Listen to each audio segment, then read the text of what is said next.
Assalamualaikum warahmatullahi wabarakatuh. Alhamdulillah, alhamdulillahi rabbil alamin. Assalatu wassalamu ala ashrafil anbiya'i wal mursalin, Sayyidina wa maulana Muhammadin. Asyhadu an la ilaha illallah wa asyhadu anna Muhammadar Rasulullah.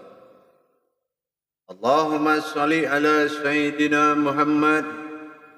Muhammadun musyahabihil wal ikram, ya wal jalil wal ikram. Subhanal malikul quddus, subhanatil izzati wa azzamati wa haibat, wal qudrat, wal sultan, wal kamal, wal jamal, wal kibriyai, wal ijabarut. Wala ya'budu abada. Subukum kudus rabbuna wa rabbul malaikatihi wa ruhi. Subhanallah walhamdulillah wa la ilaha illallah wallahu akbar. Alhamdulillah, segala puji dan syukur kita kepada Allah Subhanahu wa taala atas karunia, limpahan rahmah dan hidayahnya, serta dengan izinnya juga kita dapat menjalankan perintahnya, beramal, beribadah, berilmu pengetahuan, belajar sesuai tuntunan Rasulullah sallallahu alaihi wasallam. Dengan rahmat dan hidayahnya juga kita dapat segala ridhonya dalam mengijabah daripada hajat kita. Senantiasa kita selalu dalam karunia-Nya Allah Subhanahu wa taala. Salam seiring salawat kita kepada Nabi Allah, Nabiul Akhirul Zaman, Rasulullah Muhammad sallallahu alaihi wasallam. Atasnya kalimahnya dengan mengkalamkan Allahumma sholli ala Sayyidina Muhammad wa ala alihi Sayyidina Muhammad. Alhamdulillah, para jemaah sekalian yang dirahmati Allah rahimakumullah, bertemu lagi dengan saya Guru Mursyid Syekh Nur Muhammad Buya Irwan Maulana Al-Khalidi dalam channel Buya Pasaman Timur dalam majelis zikir Ma'rifatullah Sumatera Barat dan Jakarta. InsyaAllah dalam waktu yang kita muliakan ini, dalam tayangan yang kita sayangin ini, dalam rangka tolabul ilmi, meningkatkan iman dan takwa kita kepada Allah, tentunya kita kembali kepada ajaran Rasulullah sallallahu alaihi wasallam, menuntut ilmu, tolabul ilmi faridatul a'la kulli muslim. Yang insyaallah pada tayangan ini saya akan berbagi wawasan dan ilmu pengetahuan tentang kajian daripada sifat dan kodrat Allah pada diri dalam judul nuraninya itu adalah tumpuan segala maujudnya Allah. Nur darah wujud dari tumpuan segala bentuk dalam pengkajian daripada wujud kodrat-kodrat Allah pada diri, semuanya berhayat kepada nurnya Allah. Nurullah adalah pokok tiang daripada sandaran kaji, ibarat Nabi Adam, ibarat daripada kodrat Adam, kodrat yang menanggung segala kejadian.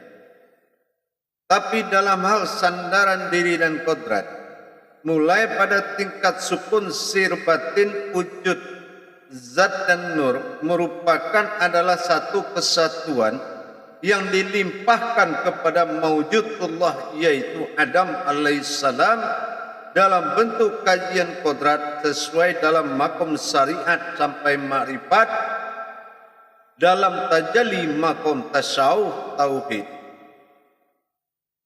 Adam adalah si baharunya Allah, jasad adalah si baharunya Allah, yang mana meskipun kita mengkaji sir bisa mewujud dalam jasad, meskipun kita kaji batin, batin bisa wujud kaji dalam jasad, meskipun sifat zatnya Allah jadi kajian juga bisa mewujud dalam jasad. Hayat apapun yang kita kaji, kodratnya apapun yang kita bahas untuk menuju kedekatan diri kepada Allah, lau mahfuz daripada kaji tersebut adalah mewujudnya Adam pada jasad. Penampakan jasad ini aftar bagi alif yang tersurat menyatakan adalah sebuah wujud, yaitu wujudullah. Inilah sandaran wujud yang mawujud, yaitu nurani sandaran jasad. Apapun yang kita bahas para hadirin, baik daripada kodrat tiada dalam ada dalam ketiadaan, baik dari sisi aftar dalam bentuk zat Allah bernama aftar yang bersifat ahad, sampai dikala mawujud daripada sifat nur, semua tanggungan daripada jasad. Tergantung sekarang kita tahu dalam makom kaji tingkat di mana, disitulah bisa adanya kita mendapatkan satu mawujud. Mau jasad dikatakan batin, ujung kaji bisa ke situ. Mau jasad dikatakan nur, berarti nyata dia terlihat. Mau dikatakan wujud batin adalah zat, memang membeku dia adanya. Mau dikatakan zat wujud batin adalah sir, tetapi nyatanya dia tidak berasal dari alam. Apapun bentuk kodrat-kodrat itu, mawujud yang nyata bagi Allah adalah nuraninya Allah, nurnya daripada zat. Inilah yang dikatakan tumpuan. Sandaran yang dimaksud tumpuan adalah sandaran. Mana sandarannya? Apapun yang kita kaji, sandarannya ada pada mawujudullah. Jadi kalau kita memahami siapa mawujud kita yang sebenarnya, terserah kedudukan apa yang telah menjadi amalan bagimu, di situ jasad bisa memperhatikan. Inilah buktinya kalau yang dikatakan wazohiru itu adalah wal batinu. Gunanya zohir ini adalah penampakan dari sesuatu yang batin. Para jemaah yang dirahmati Allah, rahimakumullah, dan para hadirin sanak saudaraku dimanapun berada. Kalau kita mempermudah dari skala kajian daripada kodrat, sesuai dengan kodrat daripada sifat-sifat Allah dalam diri, yang mana kodrat, iradat, ilmu. Pada posisi ketiga, kodrat wujud batin daripada nyawa, iradat wujud zat daripada rohani, ilmu adalah mewujud nurani pada jasad. Nah inilah dia perangkat daripada Adam, rohani perangkat daripada Muhammad, dan nyawa Rabbani perangkat daripada batinnya Allah. Apa yang dikatakan pada sandaran, inilah dia sifat Adam menanggungkan sifat Muhammad pada hidup dalam kodrat. Sifat batin pada nyawa adalah hayat dari segalanya. Para jemaah yang dirahmati Allah rahimakumullah. Kalau kita berbicara tentang mawujud, Singgasana daripada maujud itu adalah Adam. Khalifahnya pada alam yang pertama dijadikan dan diwujudkan. Tapi kalau Muhammad, sandaran rohani awal wujud. Tapi kalau sandaran daripada Rabbani yang terakhir adalah Adam berupa kaulnya jasad, itu yang dikatakan Pertama awal terlihat dengan nyata. Jadi kalau kita umpamanya menyatakan sifat daripada Adam adalah sifat menanggung, inilah wujud Allah pada batin, mewujud Muhammad pada rohani, maka nyatalah Adam pada jasad. Nah, kalau juga kita lihat dari huruf alif lam lam ha, nah di sini kelihatan sifat alif zat daripada awal rohani jadi, sifat daripada sifat lam kedua adalah bersifatnya Allah pada zatnya, yang ketiga berasmanya Allah, mawujudnya adalah Adam, yang wujud adalah rohani, sir adalah batin. Ini dinamakan kalau asma dia berwujud pada jasad, dinamakan makomnya Adam. Nah, disinilah para jemaah bahwasanya kalau kita dalam melakukan syariat, inilah jasad yang akan mewakili amaliyahnya. Tapi amaliyah dikatakan amaliyah setelah dia tahu kalau jasad ini menjalankan perintah hakikat. Kalau jasad belum bisa memaknai daripada perintah hakikat, berarti gerakan yang dia lakukan meniru-niru yang ada. Kalau bersifat mengikuti dan meniru-niru bukan karena digerakkan, maka batallah pada sifat rakaat bagi dia dalam bentuk hakikat.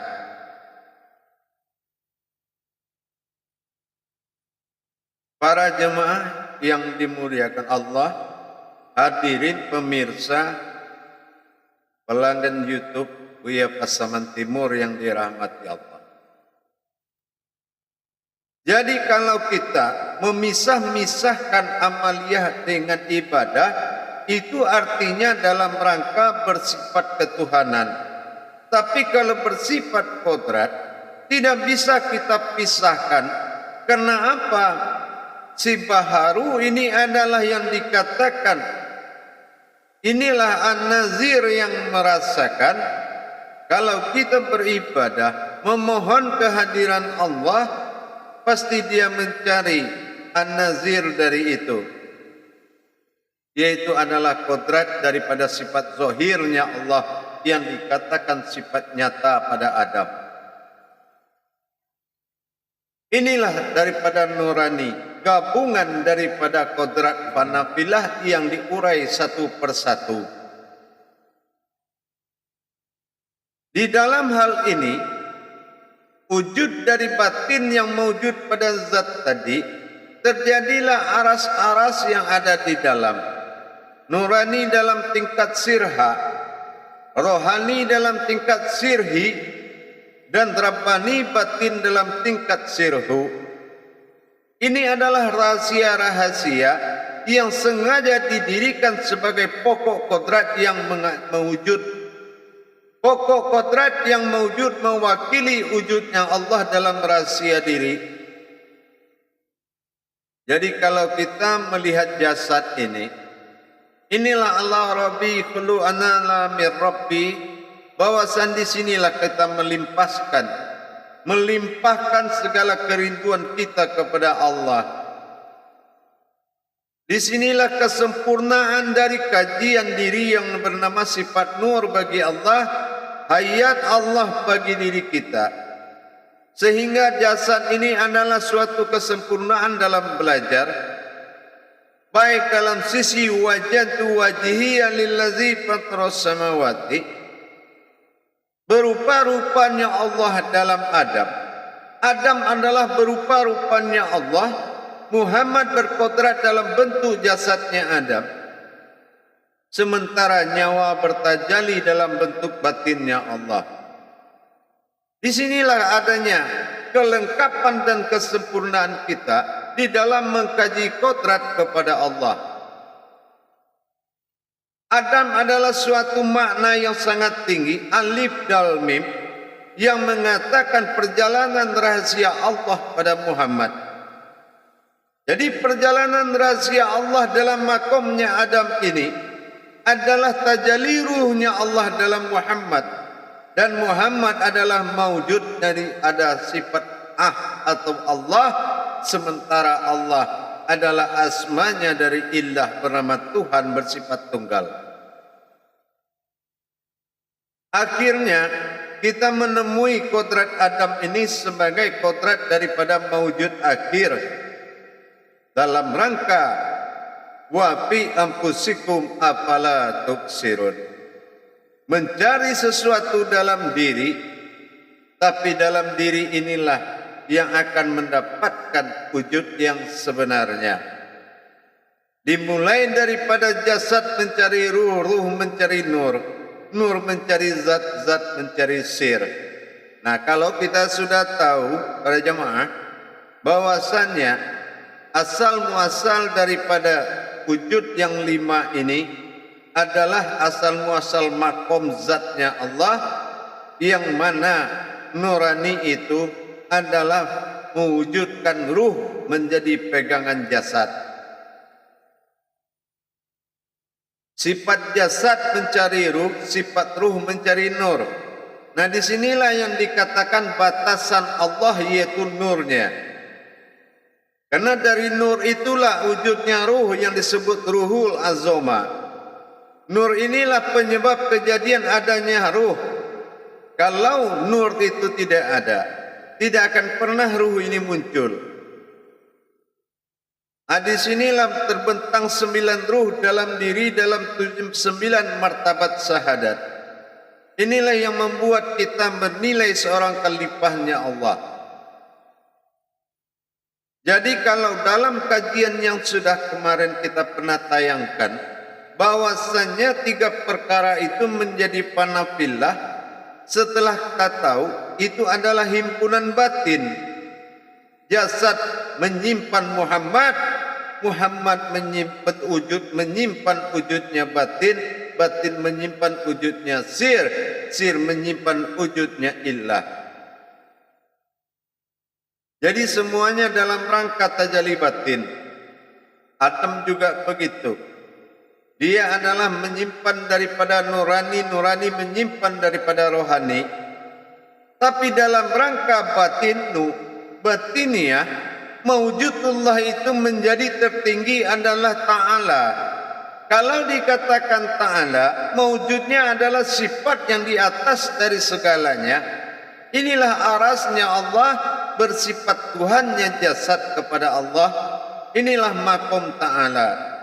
Lillahi Ta'ala. Lillah pada batin, hi pada nur, pada zat, dan Ta'ala pada nurnya Allah.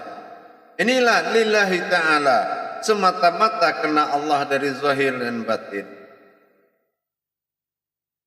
Para hadirin, para penonton, para jemaah yang dirahmati Allah, dalam rangka kita mencari kodrat dan sifat Allah dalam diri, dengan tujuan kita memperjalankan diri dan tajallinya diri ini dalam ibadah, sehingga tidak bersekutu bagi Allah, maka tibalah saatnya pada kajian nurani dalam pegangan jasad warisan daripada Adam, tunggangan daripada Allah Subhanahu wa ta'ala, as-sajadahnya Allah, kodratnya mawujudnya Allah. Makanya jasad ini tidak dia bisa menyembah lagi kemana-mana, karena dia sudah menjadi perwujudan. Makanya tidak mungkin jasad bisa menyembah Allah, karena dia adalah sesuatu yang menanggung daripada kejadian tajalli Allah. Ini yang dikatakan si baharu. Kalau rohaninya dikatakan jauhar basita. Nah, inilah tingkat daripada sifat rasa. Sifat rasa daripada hidup, sifat jauhar basita daripada diri. itu yang dinamakan rohani dan jasmani. Jasmani bersifat sibaharu dan rohani bersifat jauhar basita. Para hadirin, para jemaah yang dirahmati Allah rahimakumullah. Sekarang insyaallah dengan 3 kodrat yang kita kaji sebagai diri panafilah kita yang disuruh oleh Allah membekakal, bagaimana kita mengekalkan sifat panafilah pada diri dalam makom diri yang tidak berurat, tidak berdarah. Ternyata semuanya sudah terjawab bahwasanya kehidupan 3 perkara itu adalah hayatnya Allah. InsyaAllah dalam kajian nurani tadi adalah kajian dari hayatnya ruh, sementara ruh adalah hayatnya dari tubuh. Jadi sudah lengkap. Artinya tinggal kita menjaga kodrat daripada pemandang dan melihat. Inilah ibadah daripada seluruh ibadah. Apabila engkau telah mampu menyaksikan Allah melihat, maka saksimu sudah benar bermakrifat Allah. Tapi kalau kita masih merasakan kita yang bermakrifat, bukan kodrat Allah yang bermakrifat, maka kodrat saksi sebagai umat telah batal pada sisinya. Makanya daripada itu, para hadirin dan jamaah semuanya, mari kita tempatkan kodrat-kodrat Allah itu pada tempatnya. Kodrat Allah, kodratnya aku, kodratnya Allah sendirinya. Iradat Allah, iradat aku, iradat Allah sendirinya. Ilmu Allah, ilmunya aku, ilmunya Allah sendirinya. Inilah kodrat iradat ilmu. Kalau kita sudah menyandar kepada sifat Rabbani, rohani dan nurani, maka itulah hayatullah. Berpegang dan berwaris kepada Adam, Muhammad dan ruh jiwa diri batinnya Allah, maka jasad adalah sebuah penampakan atau dikatakan dengan lau mahfuz. Kalau jasad sebuah penampakan, maka af'al dikuasai jasad, fi'il dikuasai oleh rohani, maka selalulah kita dalam maujudullah. Apa yang kamu lihat nyatanya adalah nyatanya kamu menyaksikan Allah melihat pada dirimu. Kekalkanlah sifat ketuhanan panafilah itu menjadi pegangan diri kita. Kenapa? Dikatakan kodrat Allah tidaklah ada sengketa dengan kodratnya alam apabila kita tidak mencampur adukan. Mudah-mudahan para jemaah, dengan kita tingkatkan nilai kodrat diri, maka pasti jadi kodrat daripada ibadah sudah termasuk otomatis dia akan naik derajatnya. Karena kita tidak salah lagi menempatkan kodrat-kodrat tersebut. Berkumandangnya Adam menuju pemarifat kepada Muhammad dan Muhammad menyampaikan kodrat daripada Allah, maka bersuaralah sesuatu terhadap apa yang akan disampaikan. Disinilah yang dikatakan kodrat Allah semata. Tapi jangan kita lagi yang merasa kita yang membaca, merasa kita yang mengamalkan, tetapi kita menyaksikan segala sesuatu yang membaca dan yang mengamalkan. Inilah kunci daripada tauhid ilahiyah. Dasar pokok sandaran kaji adalah pada diri yang sebenar-benar diri. Dasar pokok sandaran marifat adalah aras Allah pada kodrat. InsyaAllah jamaah, mari kita sama-sama pelan-pelan belajar meningkatkan harkat dan martabat Allah dalam diri. Dengan tentunya kita belajar mentadabur diri, wawasan, dan mencapai tingkat daripada aras ma'rifat. InsyaAllah para jemaah sekalian yang dirahmati Allah. Kajian demi kajian insya Allah tidak akan pernah kita putuskan selagi seandainya kata Allah air laut itu dijadikan tinta, tidak cukup untuk menulis ilmunya Allah. Andaikan semua harta dunia ini dijual, tidak akan sanggup membeli ilmunya Allah. Jadi jangan kecilkan pemandangan apa yang disampaikan oleh Allah. Setitik Allah berikan jadikanlah selaut, tetapi selaut dunia memberikan apapun untukmu, jadikanlah satu titik agar engkau tidak lupa dengan Allah. Para hadirin, para jemaah yang dirahmati Allah, bagi para jemaah kami yang ingin mendapatkan bimbingan hakikat daripada ilmu, amal dan ibadah dalam makom tauhid, tasawuf, insyaallah silakan menghubungi nomor yang ada di deskripsi layar YouTube Buya Pasaman Timur dan mendaftarkan diri pada grup seleksi dan memasuki grup baiat. Setelah itu dimasukkan ke dalam grup khusus murid belajar, yang mana pelajaran dalam belajar ilmu tauhid ini kita selenggarakan seminggu sekali. Alhamdulillah, dari dalam negeri dan sampai luar negeri telah Allah siarkan dan Allah panggil umat yang berhak. Ingat, apabila kamu lalai dalam kebaikan, maka Allah menunda kebaikanmu. InsyaAllah mudah-mudahan bermaknalah hendaknya segala keberkahan ilmu yang kita bagi, dan berbagilah kita dalam YouTube Buya Pasaman Timur menjadi makom ma'rifatullah, menjadi suatu makom hidayatullah yang bisa menjadi tolabul ilmi bagi umat dalam rangka meningkatkan ilmu, iman dan takwa.